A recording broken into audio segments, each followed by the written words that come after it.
பிரியமான இறை உறவுகளே, அப்பா நன்றி என்று சொல்லி இந்த நாளை தொடங்குவோம்.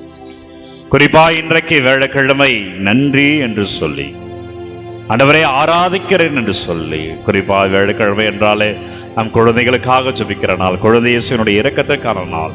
எனவே வீட்டில் உள்ள பிள்ளைகள் ஒவ்வொருவரையும் சமர்ப்பித்து, படிக்கிற பிள்ளைகள், வேலை தேடுகிற பிள்ளைகள் ஒவ்வொருவரையும் இந்த ஆராதனை ஒப்பு கொடுத்து ஜெபிப்போம். அன்பர்களே, வல்லமையான நற்கருணை ஆண்டவர் நம்மை தொடும்படியாய், குறிப்பாய் குழந்தை பாக்கியத்துக்காய் காத்திருக்கிற தம்பதியருக்காக தொடர்ந்து ஜெபிக்கிறோம். வல்லமையான இறைக்கிறவையில் அந்த பிள்ளைகள் ஆசீர்வாதத்தை அறுவடை செய்யும்படியாய் ஆண்டவரே நன்றி. வழி நடத்துங்க அப்பா.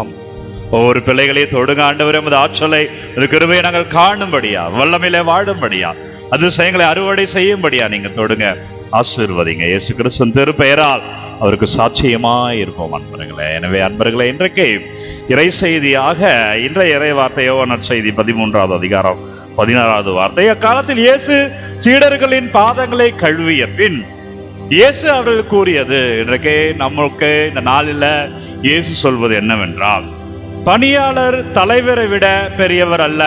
ஆண்டவருக்கு தாழ்ச்சியாயிரு, ஆண்டவருக்கு முழுமையாய் உன்னை ஒப்புக்கொடு.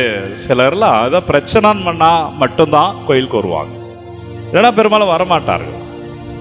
தேவை என்ற உடனே ஆலயத்தை நாடுவது அல்ல ஆன்மீகம். கடவுளை யூஸ் அண்ட் த்ரோ கிளாஸ் மாதிரி பயன்படுத்தக்கூடாது, ஒரு பொம்மை மாதிரி பயன்படுத்தக்கூடாது. தேவைன்னா நான் எடுத்து விளையாடுவேன், தேவையில்லைன்னா அலமாரியில் எடுத்து வைத்துக் கொள்வேன். கடவுள் அப்படி அல்ல, கடவுள் அப்படி அல்ல. எனவே பணியாளர் தலைவரை விட பெரியவர் அல்ல, தூது அனுப்பப்பட்டவரும் அவரை அனுப்பியவரை விட பெரியவர் அல்ல என உறுதியாய் உங்களுக்கு சொல்லுகிறேன். தாழ்ச்சியா இரு அப்படின்னு சொல்றார். உன்னை ஜெபத்திலே முழுமையாய் அர்ப்பணித்துக் கொள் என்று சொல்லுகிறார். ஒரு குருவும் குருவிடம் பயிற்சி பெறுவதற்கு ஒரு சீடன் வருகிறார். இந்த குரு யார் என்றால் சண்டையிடுவதே வல்லவராக இருக்கிறார், மிக திறமைசாலியான குரு. எனவே சண்டை பயிற்சிக்காக வருகிற மாணவன் இந்த பயிற்சியிலே பொறுமையாக இருந்த குருவிடனுடைய எல்லா வித்தைகளையும் கற்று தெரிந்து விடுகிறார். ரொம்ப அற்புதமாக சண்டையிடுகிறவராக, குருவாலேயே பாராட்டப்பட்ட மாணவனாகவும் மாறி போகிறார். ரொம்ப திறமைசாலியான சண்டையாளனாக சண்டை பயிற்சியை அளித்து விட்டார் இந்த குரு. இப்பொழுது பொது இடத்துல நிற்கிற இந்த சீடன், பயிற்சி பெற்ற திறமைசாலியா மாறி இருக்கிற சீடன் குருவையே சண்டைக்கு கூப்பிடுறார், சவால் விடுகிறார். வா, என் கூட சண்டைக்கு வாங்க, பொது மக்கள் மத்தியில பொது இடத்துல சண்டையிட்டு என்னை வென்று பாருங்கள், நீ குரு என்பதே நான் இன்னும் அதிகமா இந்த உலகத்துக்கு அறிவிக்கிறேன் அப்படின்னு சவால் விடுறார். குருவிற்கு இரண்டு சிந்தனைகள். ஒன்று, குருவுக்கு தெரியும் நல்ல இளம் துடிப்பான எல்லா பயிற்சியும் சொல்லி கொடுத்துட்டார், எனவே இவன் நம்மை தோற்கடித்து விடுவான் என்று குருவுக்கு தெரியும். எனவே சவாலை ஏற்க வேண்டாம் என்ற ஒரு சிந்தனை. இரண்டாவது, சவாலை ஏற்கலனா அதுவே ரொம்ப அசிங்கமாக மாறிவிடுமே, அதை விட ஒரு பெரிய இழுக்கு ஒன்று இல்லையே, இவனிட சவாலை ஏற்காம போயிட்டான் அப்படின்னு சொல்லுவார்களே என்று இதை வைத்தே சிந்தித்து கொண்டிருக்கிறான். நாம் பார்க்கும் போதெல்லாம் சவால் கூப்பிடுகிறான் அந்த சீடன்.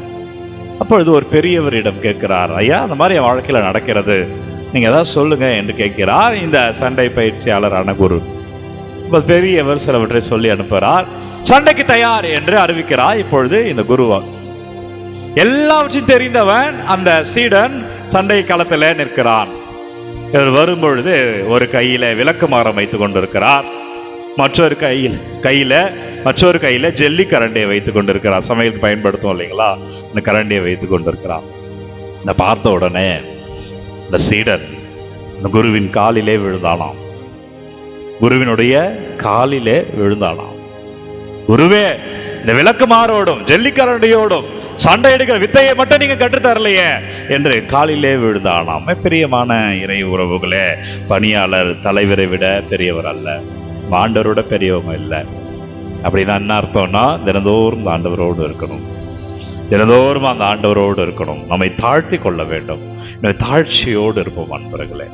முடிந்த அளவுக்கு நம்ம பெருமைகளை தம்பட்டம் அடிக்காமல் இருப்போம். இது அவர் கொடுத்தது, எனவே வெளியில் கொண்டு தம்பட்டம் அடித்துக் கொண்டிருக்க வேண்டாம், பெருமையே பேசிட்டு இருக்க வேண்டாம் அன்பர்களே. நம்ம பெருமையே பேசி கொண்டிருக்க வேண்டாம் இறை உறவுகளே.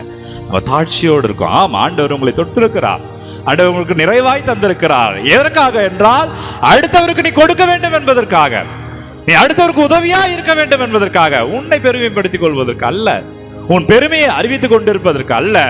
ஆண்டவர் சொல்லுகிறார், பணியாளர் தலைவரை விட பெரியவர் அல்ல. இன்றைக்கு பாருங்க, தற்பெருமை அதிகமா இருக்கிறது.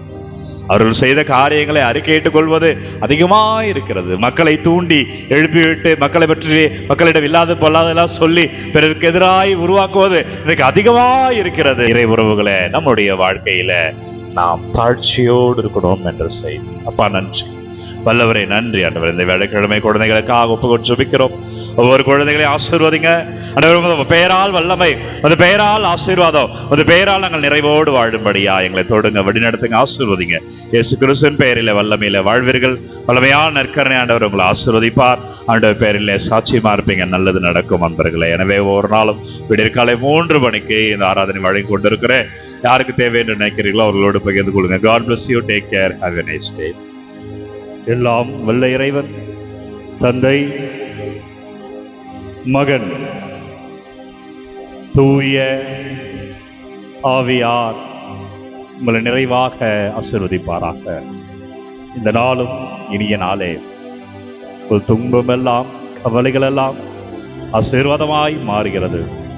ஆண்டவர் உன்னோடு வருகிறார். தைரியமாயிரு, வெற்றியை காண்பாய். நன்றி அன்பர்களே.